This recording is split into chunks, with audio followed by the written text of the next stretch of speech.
Bonjour, hier j'en étais à la page 77 du manifeste du Parti communiste, donc je continue. La bourgeoisie a dépouillé de leur auréole toutes les activités tenues jusqu'ici pour vénérables et considérées avec une piété mêlée de crainte. Elle a transformé le médecin, le rugiste, le prêtre, le poète, l'homme de science en salariés à ses gages.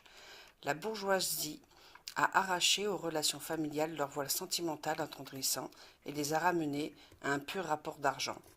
La bourgeoisie a révélé comment la manifestation de la force brutale que la réaction admire dans, dans le Moyen-Âge, trouvant son complément approprié dans la fainéantise la plus crasse.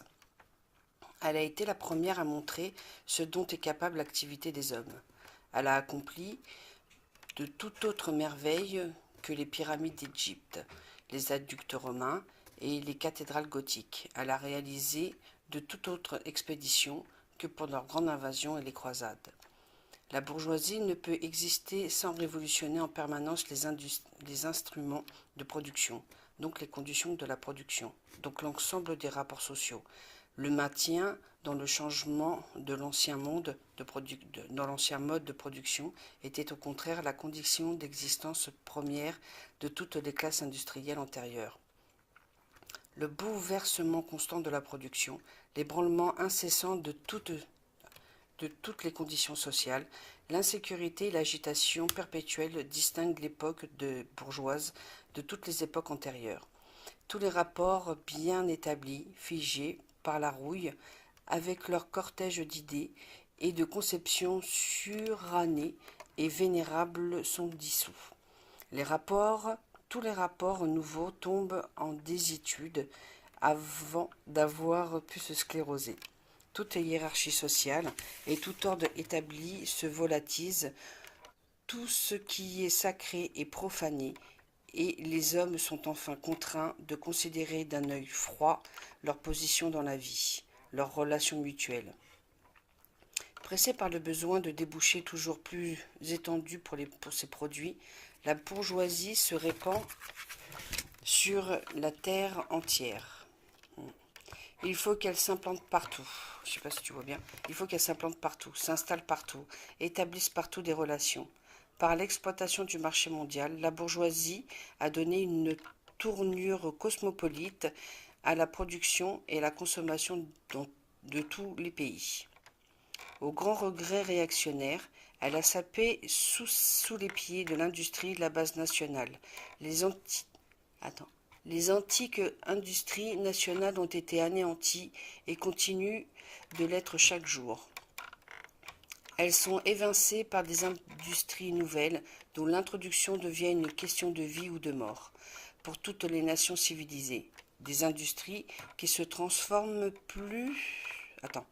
transforment plus des matières premières du pays, mais des matières premières en provenance des zones les plus reculées et dont les produits sont consommés non seulement non seulement dans le pays même, mais dans toutes les parties du monde à la fois. Les anciens besoins que satisfaisaient les produits nationaux sont remplacés par des besoins nouveaux qui existent pour leur satisfaction, les produits des contrées et des climats plus lointains. L'ancien isolement des localités et de la nation qui se suffisent à elles-mêmes fait place à des relations universelles, à une indépendance universelle des nations. Et ce qui est vrai pour de la production matérielle l'est tout autant pour la production intellectuelle. Les produits de l'esprit des diverses nations deviennent bien communs. L'exclusivisme et l'étroitesse nationaux devient de plus en plus impossible. Et de la multiplicité des littératures nationales et locales naît une littérature mondiale. Grâce au perfectionnement rapide de tous les instruments de production, grâce aux communications rendues infiniment plus faciles, la bourgeoisie entraîne brutalement dans la civilisation de toutes les nations, même les plus barbares. Le bon marché des marchandises est artillerie lourde avec laquelle elle bat toutes les murailles de Chine et contraint à capituler les barbares qui nourrissent la haine la plus opiniâtre de l'étranger. Elle oblige toutes les nations à leur... Attends. Elle oblige toutes les nations à faire leur. Si elles ne veulent pas disparaître le monde de production de la bourgeoisie, elle les contraint à introduire chez elle ce qu'elle appelle la civilisation, c'est-à-dire à devenir bourgeoise. En un mot, elle se crée un monde à son image. La bourgeoisie a soumis la campagne à la domination des villes. Elle a créé des villes énormes. Elle a considérablement augmenté la population urbaine par rapport à celle des campagnes et a arraché ainsi une part importante de la population à l'abêtissement de la vie rurale. Tout comme elle a assujetti la campagne à la ville, elle a rendu les pays barbares ou à demi-barbares cependant des pays civilisés. Les peuples paysans dépendant des peuples bourgeois, l'Orient et l'Occident. La bourgeoisie supprime de plus en plus l'éparpillement des moyens de production, de la propriété et de la population, alors agglomérer la population, centraliser les moyens de production et concerner la propriété en un petit nombre de mains. La conséquence nécessaire a été centralisée politique.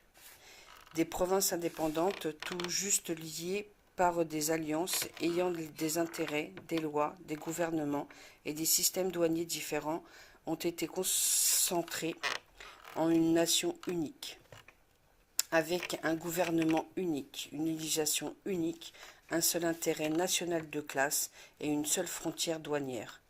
Dans le cadre de sa domination de classe à peine centenaire, la bourgeoisie a créé des forces de production plus massives et plus colossales que toutes les générations passées prises ensemble. Soumission à l'homme des forces de la nature, machinisme, application de la chimie à l'industrie et à l'agriculture, navigation à vapeur, chemin de fer, télégraphe électrique, défrichement des continents entiers, régulation des fleuves, population entière jaillie du sol. Et quel est le siècle passé qui soupçonnait que de telles forces de production sommeillaient au sein du travail social?